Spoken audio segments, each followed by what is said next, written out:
So finally, after getting in a couple fights, little mishaps or whatnot, like I kind of pulled myself up out of that depression. And I ain't gonna say I did it alone. It was with the help of those around me. Like I always say, I got to give credit to those around me. And my mom on the street was also pushing me um to take the classes. But having a life sentence, you like, what's the reason for what? Like it's too late. What good is a GED gonna do for me now? You know what I'm saying? What good is any programs gonna do for me now? Like it's over with. You know what I'm saying? So that's the mode I slipped into, and like it's only so much you can sleep the time away in there, and it's like you can turn down roads, and once you turn down them roads, there's no turning back. You know what I'm saying? A lot of people preach that to me in the jail, and even to that current moment where they really pushed me and encouraged me. So I started filling out all the request forms I can, got about my slumper. I had a few dollars stacked up on my books or whatever. I had to, trade my commissary. You can spend 50 a week. I order a commissary list and trade it for dudes. They go to give me cigarettes when commissary day come, tobacco products so I could smoke. So really, like even during that depression, I really was just smoking 100 miles an hour and drinking coffee. Some dudes in there would go to the site, fill out a request form. They come to your door. Sometimes they'll pull you out in the office right there in the park, depending on the situation. And some dudes would get on meds so that they could sleep. You know what I'm saying? So I ain't choose those options. And I remember talking to my mom, like, I can't sleep, man. I'm thinking about going to see the psychiatrist or somebody about she was like, don't do it, you don't want that on your record. So I was like, yeah. And a lot of dudes around me won't doing it. It was just a few. So I'm like, yeah, everybody be doing it. If that's the case, maybe. But nah, it ain't worth it. So I ended up luckily getting up out that rut I was in. Filled out request forms for every program they had there, the GED class, problem solving, that's what it was back then, anger management. That was it. When they send you packets of little paperwork, homework, little worksheets and stuff for you to do in the mail, and that's it. They might come creep through the pod once a month, and that's rare. If one do come in there, you do got guys doing obscene stuff, and the where they don't come. But like I say, someone they'll come, slide, work under your door, or your request form where you ask a question, and a vanilla envelope sliding under your door and take off. And you yell on that door or whatever, they going, oh, that's a problem. You can't do that there. So they had their little ways with it.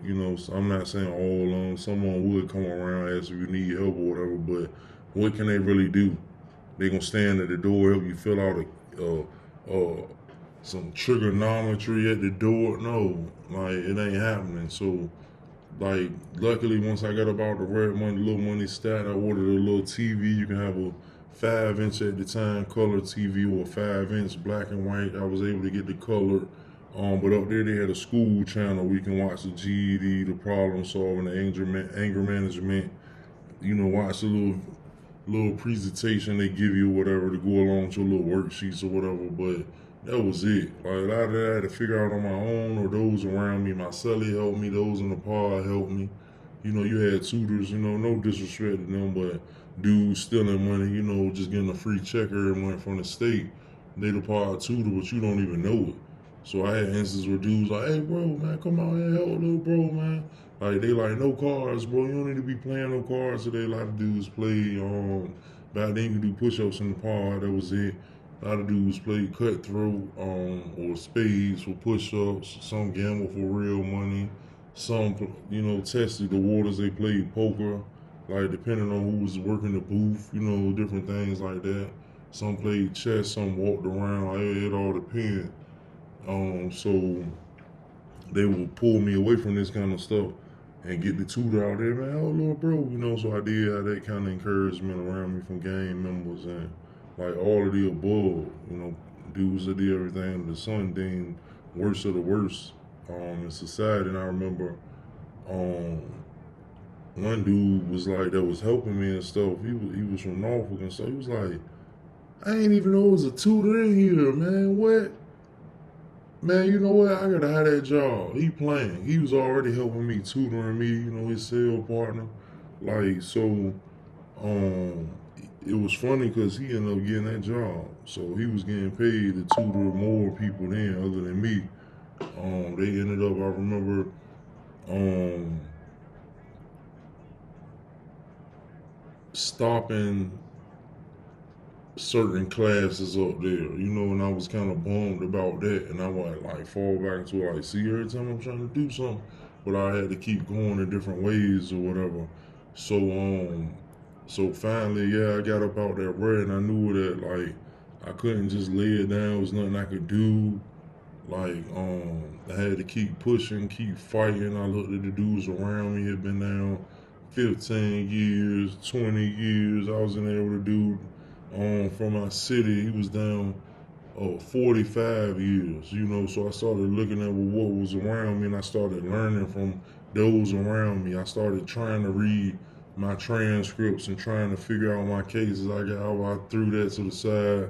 Like, I still would keep my ear out, and I just started learning, And that's when I understood that I had to play this game while I was here.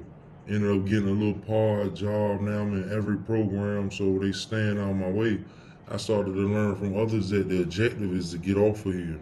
Lower your level, get to a. I started getting the teachers and schoolings of dudes who started to trust me, right?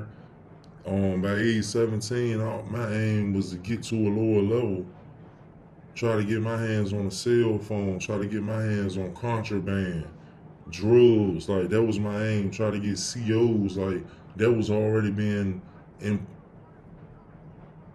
that was already being implanted into my mind daily. It was like a daily school, and I'm listening, like, what? Like, what? Like, you hear stories in the jail, well, now I'm hearing it.